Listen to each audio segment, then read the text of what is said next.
Renungan Pagi Menjadi Putra dan Putri Allah oleh Ellen G. White, 7 Februari 2021. Mari kita berdoa. Bapa kami yang di sorga, Allah pencipta langit dan bumi, laut dan segala isinya, Allah yang maha besar, maha kuasa, sumber segalanya, yang kami sembah selalu melalui anak-Mu yang tunggal, Yesus Kristus. Terpujilah Yesus, anak Allah yang maha tinggi, yang adalah hikmat dan kekuatan Allah.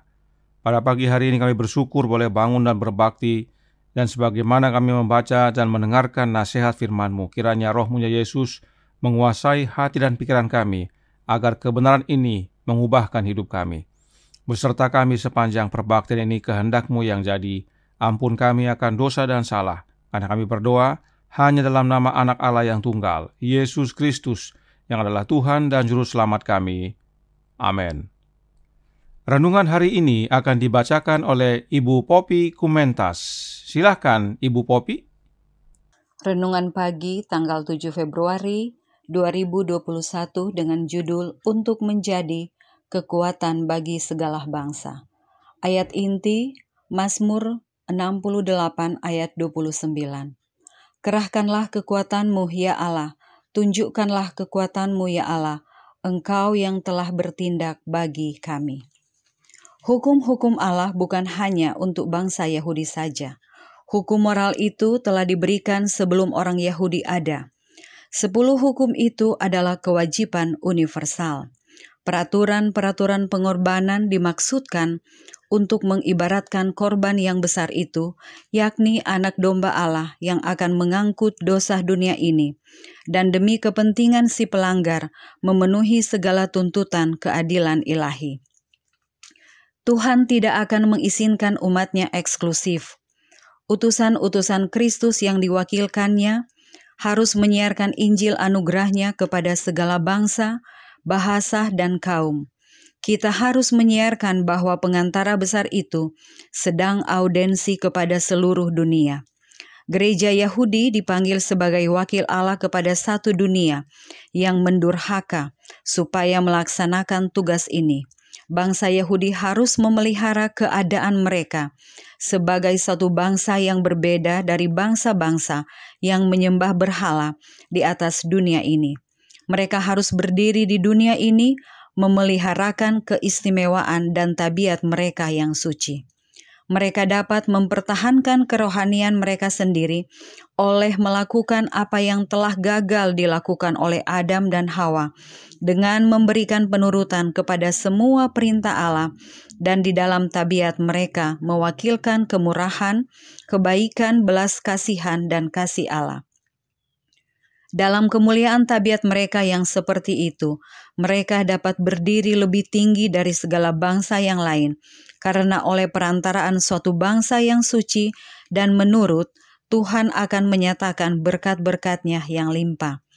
Demikianlah prinsip-prinsip hukum yang memerintahkan kerajaan-Nya akan ditinggikan di seluruh muka bumi, sebagaimana pasti mereka menyambut kepada kemurahan terang dan anugerah yang diberikan. Mereka akan menjadi terang dunia ini. Mereka akan selalu menunjukkan perhatian kepada Allah sebagai pemerintah tertinggi yang bijaksana dan tiada bersalah, dan pujian akan Allah meliputi seluruh bumi. Tuhan itulah Allah kita, dan Ia mempunyai maksud yang sama, berkenan dengan umat-Nya yang percaya dan setiawan dewasa ini. Terima kasih atas penata layanan Ibu Poppy. Tuhan Yesus memberkati. Selamat pagi saudaraku dalam Tuhan. 10 hukum itu diberikan sebelum orang Yahudi ada, sebab 10 hukum itu diberikan sebagai kewajiban untuk semua. Berikut bukti bahwa hukum moral tersebut sudah ada sebelum ada bangsa Israel. Kejadian 26 ayat 5 berkata, "Karena Abraham telah mendengarkan firman-Ku dan memelihara kewajibannya kepadaku, yaitu segala perintah, ketetapan, dan hukum-Ku."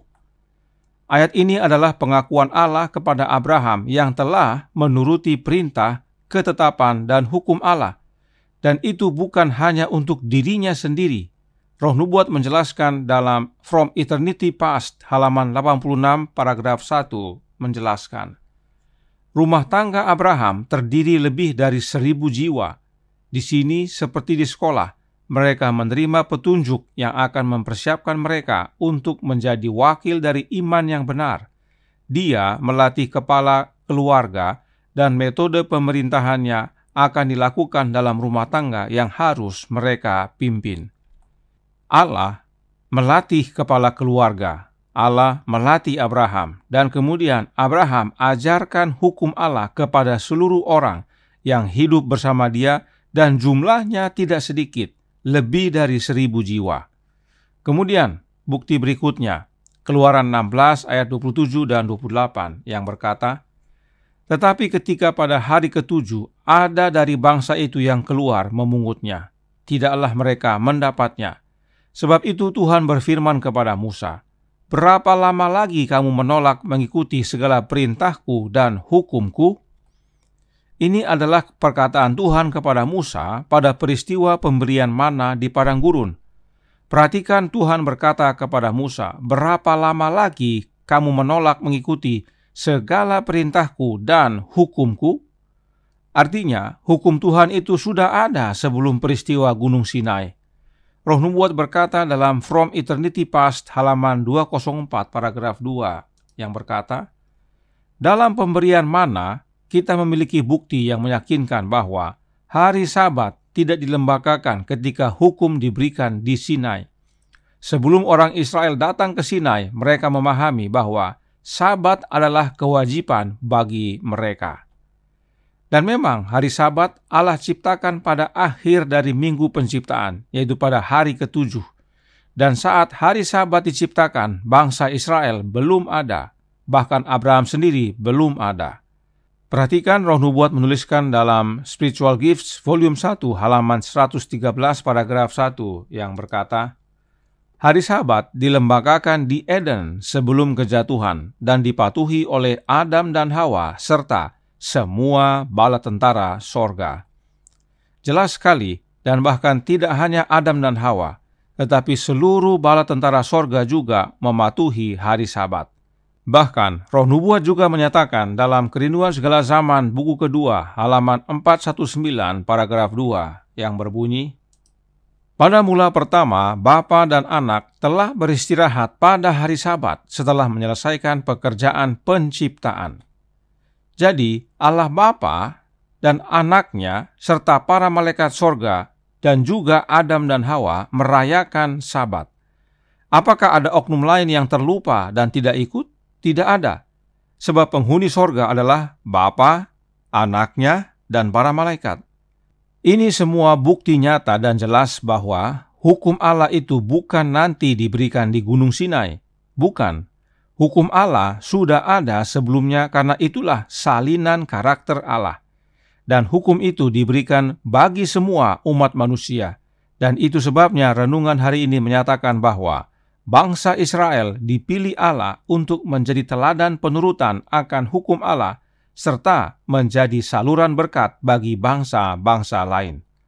Roh Nubuat menjelaskan dalam manuskrip 125 tahun 1901 paragraf 1 yang berkata, Allah memilih Israel sebagai tempat penyimpanan harta kebenaran yang tak ternilai harganya bagi semua bangsa. Dan Dia memberi mereka hukumnya sebagai standar karakter yang harus mereka kembangkan di hadapan dunia, di hadapan malaikat, dan di hadapan dunia yang tidak jatuh. Dengan demikian, mereka harus menyatakan kepada dunia hukum pemerintahan sorga.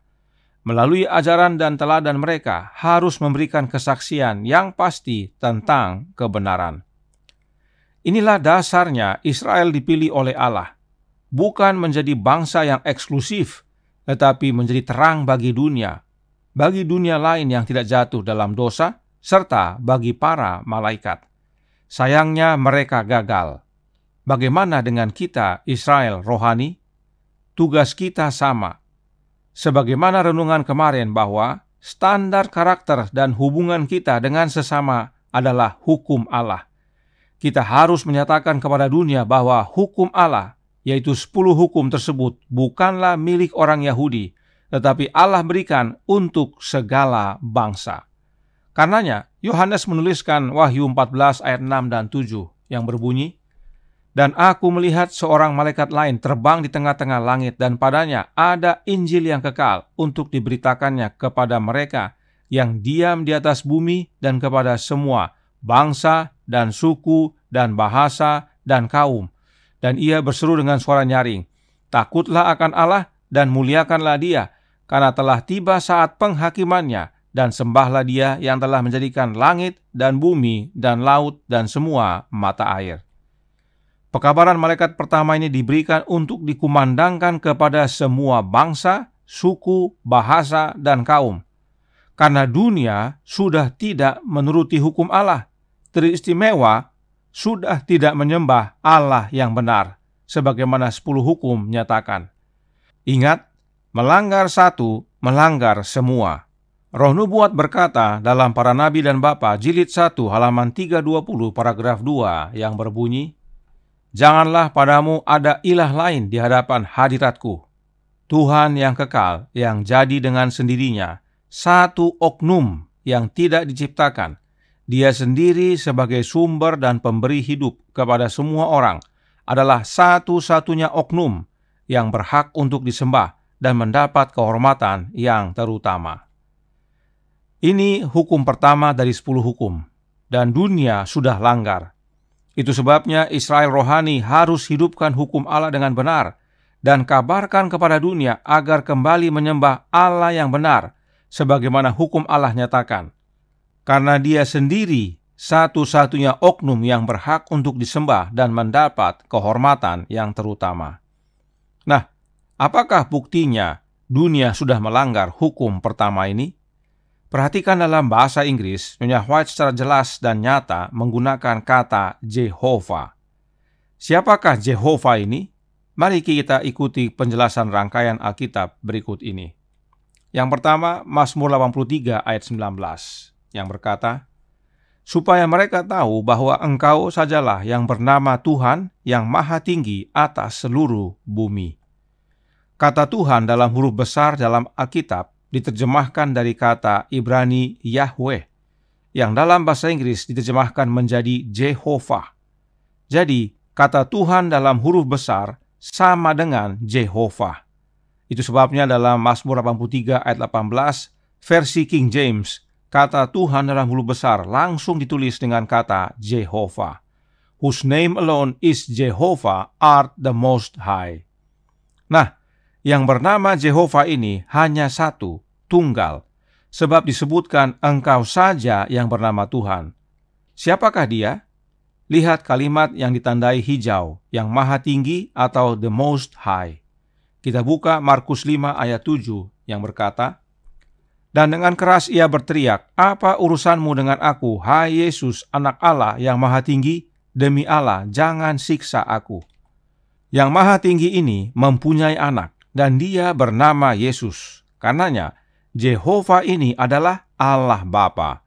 Roh Nubuat menuliskan dalam The Review and Herald, Maret 3 tahun 1874, paragraf 20, yang berbunyi, "Ia melihat kilatan-kilat dari langit yang tak berawan dan mendengar kata-kata menakutkan dari Jehovah. Inilah anakku yang kukasihi, kepadanyalah aku berkenan." Jelas sekali bahwa Jehovah ini adalah Allah Bapa. Dunia sudah tidak menyembah Allah Bapa, sebagaimana hukum pertama dari 10 hukum menyatakan. Lalu siapa yang dunia sembah? Trinitas. Itu sebabnya kita umat Allah harus mengabarkan pekabaran malaikat pertama kepada dunia, agar kembali menyembah satu-satunya Allah yang benar, Allah Bapa, serta menyembahnya pada hari Sabat yang benar, hari ke-7, hari Sabtu. Saya tahu ada umat dan juga pendeta gereja Advent yang menyatakan bahwa pekabaran tentang Allah yang benar ini adalah pekabaran sampingan. Saudaraku dalam Tuhan, pernyataan seperti itu tidak alkitabiah dan hanyalah pendapat pribadi. Pekabaran tentang Allah yang benar bukan pekabaran sampingan.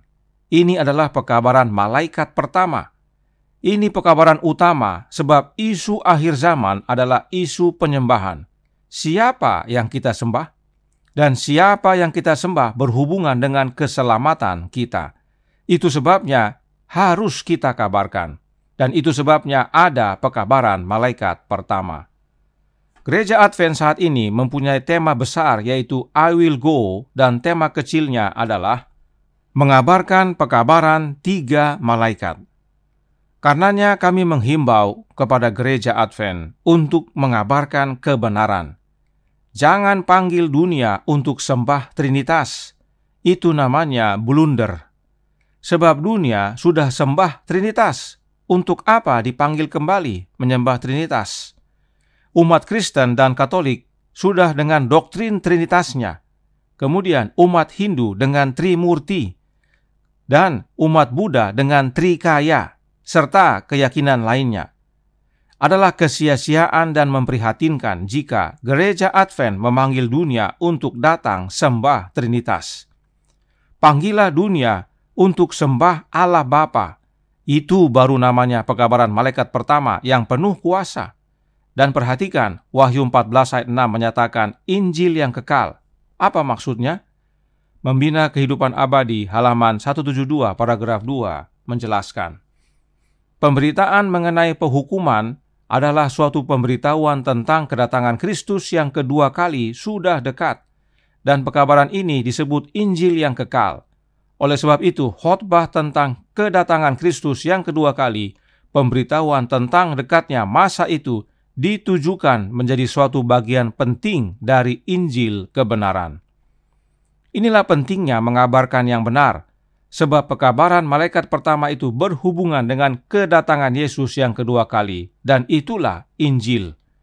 Karenanya, kabarkan kebenaran.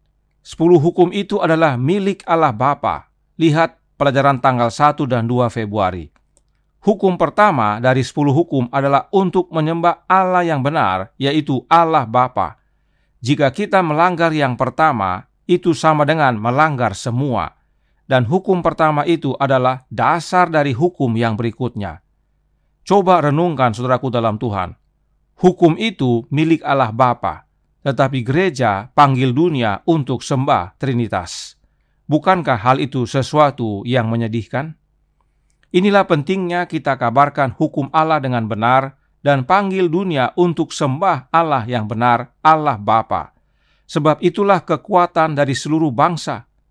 Karena dalam menghidupkan hukum Allah, kita perlu Yesus Kristus yang adalah kekuatan Allah. 1 Korintus 1 ayat 24.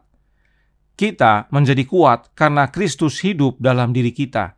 Dan bila Kristus tinggal dalam hati kita, maka kita dijamin menyembah satu-satunya Allah yang benar, Allah Bapa. Sebab Allahnya Yesus adalah Bapanya, serta menghidupkan hukum Allah Bapa dengan sempurna. Kiranya ini mengubahkan kehidupan kita agar mengabarkan kepada dunia untuk datang kembali, menyembah satu-satunya Allah yang benar, Allah Bapa, dan menghidupkan hukumnya dengan sempurna hanya di dalam anaknya yang tunggal, Yesus Kristus. Tuhan memberkati, saya bawa dalam nama Yesus. Amin. Mari kita berdoa. Bapa kami yang di sorga, Allah pencipta langit dan bumi, laut dan segala isinya, Allah yang maha besar, maha kuasa, sumber segalanya, yang kami sembah selalu melalui anakmu yang tunggal, Yesus Kristus.